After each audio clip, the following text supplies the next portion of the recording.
I were to pick a level where it was important to put our money for technology, I would agree that it would be at the high school level. In 1988, I taught business education at Medford High School, and back then we were teaching accounting and financing and bookkeeping courses on spreadsheets. We're not here in North Reading, we're not at that level, and I work in the accounting field, and that is a necessary tool. Our kids that leave the high school, whether they go on to college or they go into an office environment, they need to have those skills. And we have to provide it. It's our responsibility. Thank you. We will now go to closing statements, 2 minutes. We'll begin with Mr. Van Beaver. I'm committed to the education needs of this community and to national initiatives also. I've dedicated a good portion of my life, and will for the rest of my life, to educational initiatives. Having overcome educational needs myself growing up and seeing both this community and as well on a national basis, improvements in our public educational system. I believe I can leverage my business background, both in technology and managing a multi-$100-million business, and bring departments together, people together to accomplish common goals and objectives. As well as I can leverage my contacts, experience in both on the local basis, meaning the state level, as well as the national level through the Department of Education, to bring outside resources, both people resources as well as financial resources for the betterment of North Reading.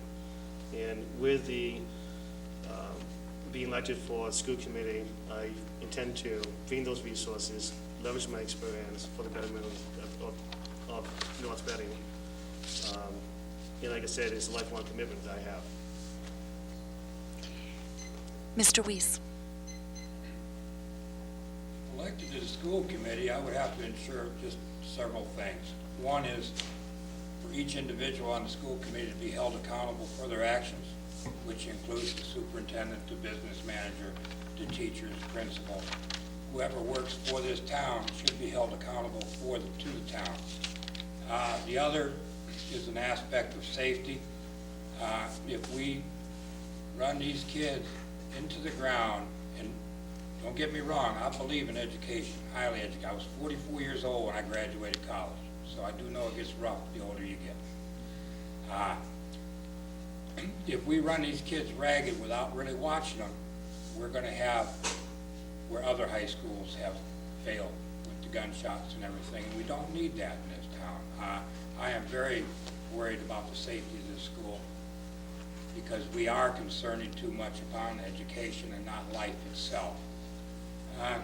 Other than that, just be held accountable for your actions, and I think we could rule the world here in North Reading if all of us do our job and work for what we get paid to do. Thank you. Ms. Hardy-Vaca.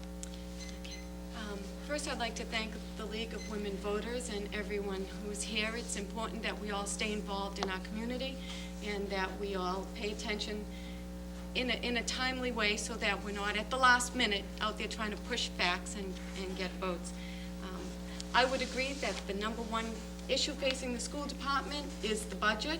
I would also say that there are two following very closely, the Swan Pond School and the teacher's contract, which will be up for renewal within the next year.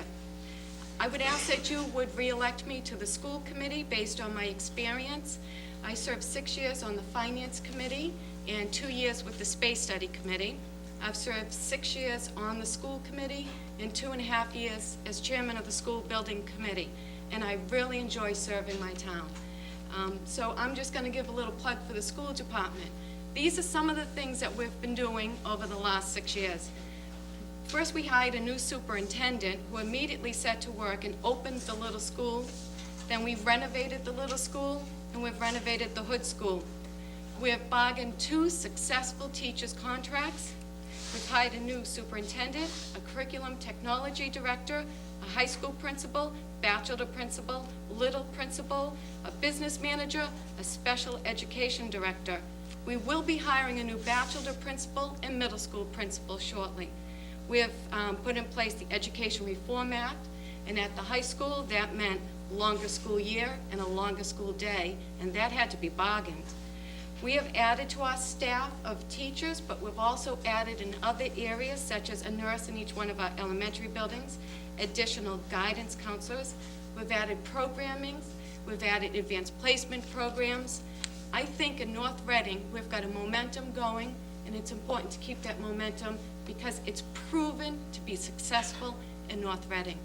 I would ask that you would seriously consider electing me and consider Mr. Van Beaver also. Thank you. Mr. Schuler. All right. When you go in to vote on the 8th, you need to know why you might want to consider Steve Schuler. That's the pronunciation of my name. I should underscore that a few times. If I'd known I was going to live in New England, I grew up in the Northwest on a little island where we pronounce it Schuler, and everyone else here thinks and knows it's Schuyler. It's a revered old Northeast name. General Philip Schuyler was in the Revolutionary War, etc. Why should you vote for me? Aside from being a 17-year resident in town and a parent of 2 kids at the bachelor's school, my background is, I come from an educational background. I have 12 years in the classroom, 8 of them at Harvard University, where I got a doctorate in the early 80s. And by the way, I should say I taught at Harvard Yard for 7 years in Reynolds Hall, the same room where T.S. Eliot learned how to read and write poetry, JFK learned about government, and probably nothing had changed in the 70 or 80 years from them to when I was teaching there. And despite that they were abused structurally, they learned a lot. So I think that the 4 walls are not the issue, it's what goes on within the 4 walls. That's an important thing to remember. Secondly, I think some of my life's experiences can be leveraged in a group environment. Being raised in the Northwest, 4 kids in a family with a single parent before the days of some of the nets that we have now, like welfare and food stamps. My mother got all 4 of us through college on scholarships. Back in the days when 35 kids in the class was the norm. I'm born in '46. If I'd graduated when I was supposed to in '64, there were 89 kids in my class. I went to Germany as an exchange student, came back, there were 197. We don't know what bulge is. And then 17 months in combat in Vietnam taught me how to build a consensus, how to work on a team and get along with people. You know my stand on the bachelor school. We'll be speaking to that issue more. I think that I bring a few things to the table you might want to give serious consideration to. Thank you for your time. Thank you. We would ask the uncontested candidates to come forward. I'm just going to ask the school committee candidates to stay a minute just to facilitate this. According to the list that I got from the administrator's office, we'll invite our incumbent for moderator, Klaus, if you'd like to come up and have a 2-minute statement. Come on up to the front. Thank you very much. And let me thank all the volunteers in town, particularly the League of Women Voters. And let me express my pleasure at seeing that we have such a crowded field of candidates, both for the school committee and for the Board of Selectmen. I'm sure there's somebody in this audience who will be able to tell me who coined the phrase that democracy is a terrible form of government, but it comes way ahead of whatever is second best. And I think that we are witnessing some of that, and I'm very happy to witness it. One of the things that goes with democracy is quite a bit of disagreement, and you've seen some of that disagreement being played out here today. And in a town like North Reading, which has the purest form of democracy, where we have open town meeting where all registered voters can come to town meeting and express their opinion, we are going to get the broadest range of controversy going. So that is one thing that we are going to have to deal with, and I just hope that we will get a bigger turnout and a livelier discussion as time goes on at town meeting, and I just wish that we also had a good contest on the Community Planning Commission to get the debate on real estate development in town going too. Thank you very much, ladies and gentlemen. Thank you. Well, it's a perfect segue because next we have our 2 incumbents for Community Planning Commission. We'll start with Warren here, Jr. Warren, you come to the front. Well, this is the first time I've been able to actually make one of these. Usually they have them on the same night as we have a planning board meeting, so that I haven't been able to come. But I just wanted to take a minute to talk about what the Community Planning Commission is about. As everybody knows, we're involved in site plan review for any commercial developments, and we do subdivisions reviews and approvals of those. A lot of people think they'd like to see the number of subdivisions, the amount of building decreased. I just have to point out that it's a very difficult thing to do when you begin to tread on people's rights of property. So you should come to some of the meetings when some of these are approved, just to see how the whole process works. It is quite a process, and we do work very hard to make sure that what's provided for the town is the best that we can do. On a better note, I'd like to point out that we also work on development of the community in the business, in the commercial industrial area. We're the ones that zoned the Berry Center, this industrial office district, which is a district that we created as a clean district, a district that would fit in a place like the Berry Center, a non-polluting type of district. That had we not done that, the possibility to have a correctional facility was great in that particular location. Instead, as was mentioned before, we have some great proposals for the development of that property that are commercial and industrial and will ultimately provide us with an excellent tax base. We also worked when I was first on the planning board, I've been on 9 years, one of the reasons that I got on was because I had spent a couple of years as president of the Business Association, and I realized that with a proper, even back then, that a proper commercial industrial development balanced against the residential level in this town would provide us with the finances so that we would not be, hopefully not have to have the discussions that we're having now about finances. And to that end, the planning board is working every day for the development of areas like Concord Street, a sewer district, and the Berry Center to provide that kind of financial stability for the town. Thank you. Our second candidate, incumbent for community planning, Mr. Neil Rooney. Is Neil here? Okay, so then we'll move right on to housing with Brian Blackwood. Let's come forward, Brian.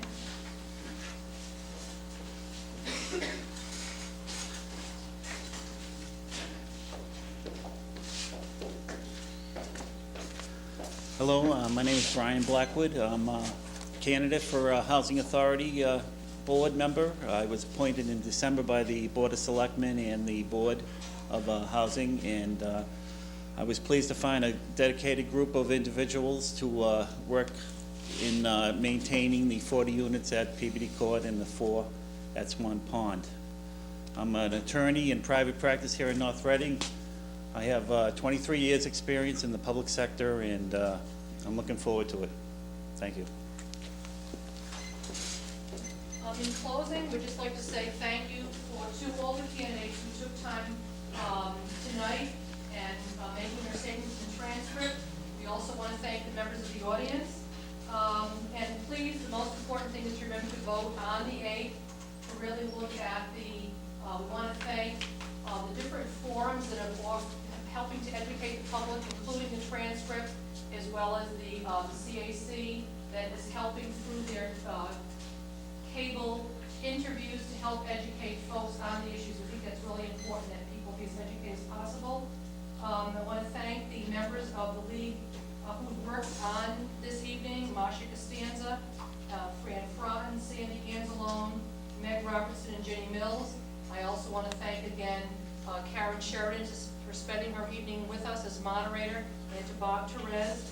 And also thank you to the Cable 22 that contributed their time for this evening, and also the Signs Now company did donate signs to us.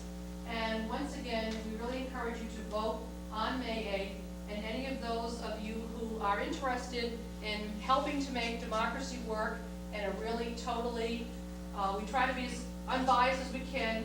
The League of Women Voters is an equal opportunity resource for both men and women, even though it's called League of Women Voters. We do have some of our newsletters up here on the table. If you'd like to join, we'd love to have you. And next year, you can be on this side of the table and help us to run candidate night. So thank you again. And I suggest that those of you who may have unanswered questions while we're cleaning up in the next 10 minutes, maybe some of the candidates in the audience, if you'll kind of come towards the middle and spend a few minutes while we are taking things down. Thank you very much for coming.